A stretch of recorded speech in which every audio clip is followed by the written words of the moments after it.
While preparing for this little Dvar Torah, little speech around the Torah, I came across this old Jewish joke. And when a Jewish grandmother and her 4-year-old grandson, walking along the beach, and suddenly a gigantic wave rolls in, sweeping the little boy to the sea. "Oh God," says the grandma, "this is my only grandson. I can't lose him. My life would have no meaning without him. Please, please God, bring him back, please." Suddenly, another wave rolls in and deposits the boy, and brings the boy back. And then grandma looks at the boy and says, "Well, actually, he had a hat, you know." So on the one hand, it's based on the stereotype and portrays a Jewish grandmother as overly protective of her family.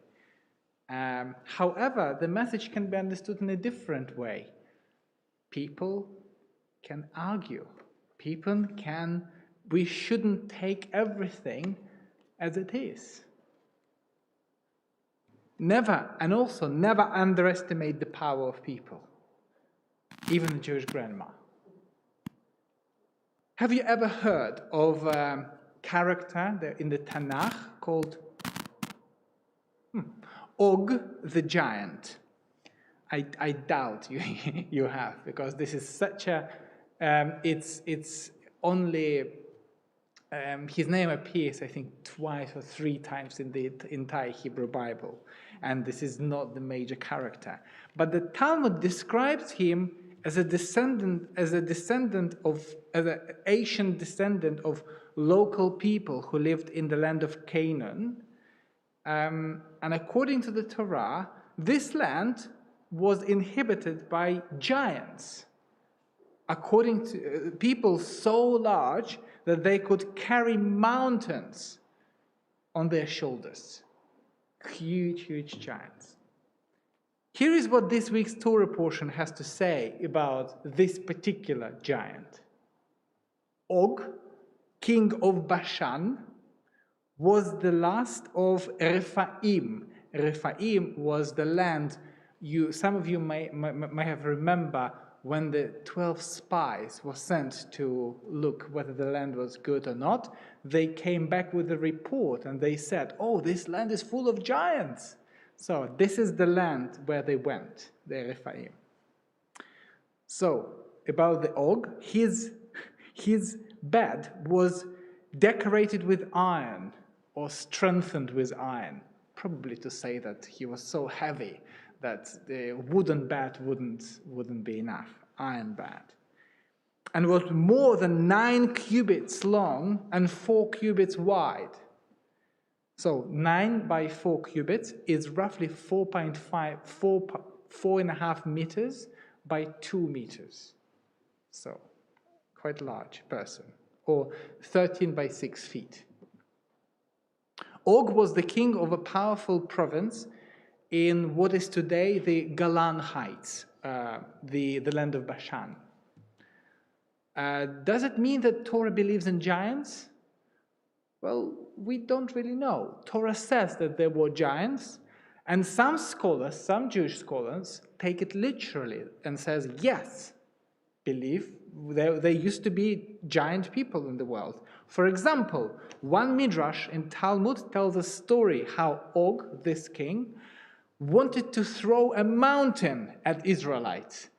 So remember, we are now, after 40 years of wandering in the desert, now we're next to the river Jordan, looking at the land, and this king in the land, on the other side of the river Jordan, looking at the Israelites. And because he's a giant, he wants to uproot the mountain, and he did, according to the Midrash, a Jewish legend.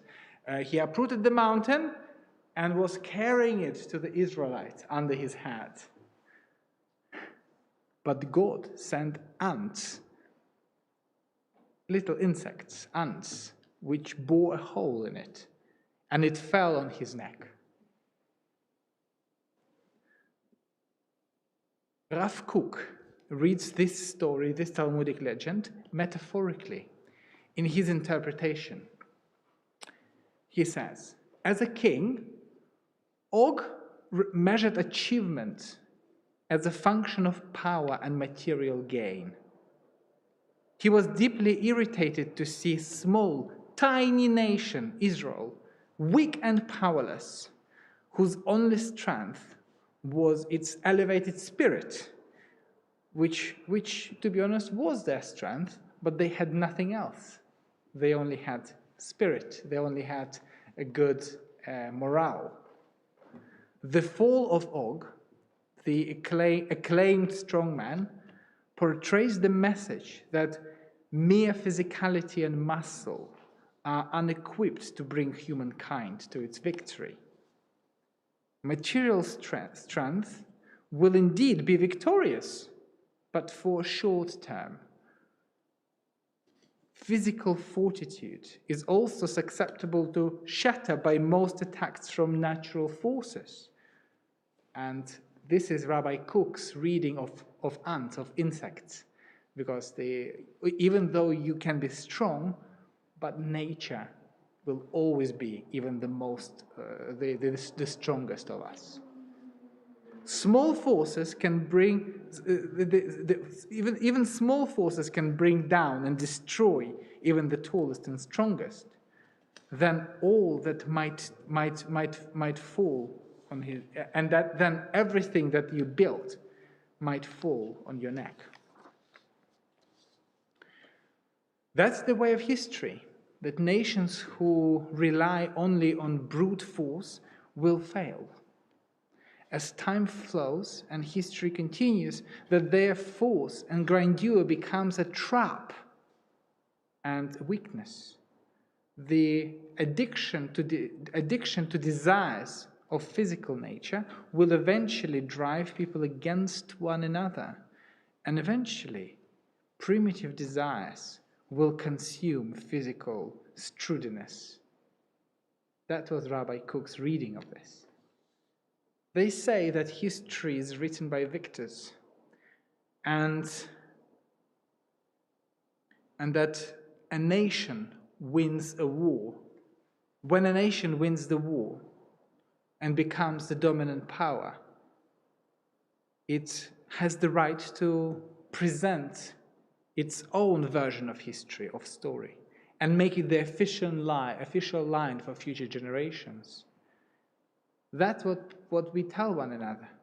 However, if we look at the Jewish history is not the history of winners. Jewish history proves the opposite. You can be defeated repeatedly. Your enemies can prevail over you, but you can still survive. Your story and wisdom can carry over and be passed from generation to generation. And you can prosper and develop as a nation despite and maybe because of all misfortunes that fell upon you. Jewish people are small, often insignificant, often vulnerable.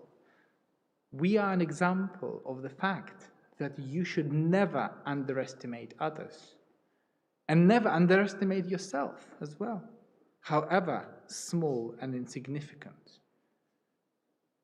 With the eyes of the world on the media, and especially on England's women's football success, despite the significant and unacceptable pay gap, despite all the hate women footballers receive, despite all disbelief and controversy, we are reminded today again, never underestimate people.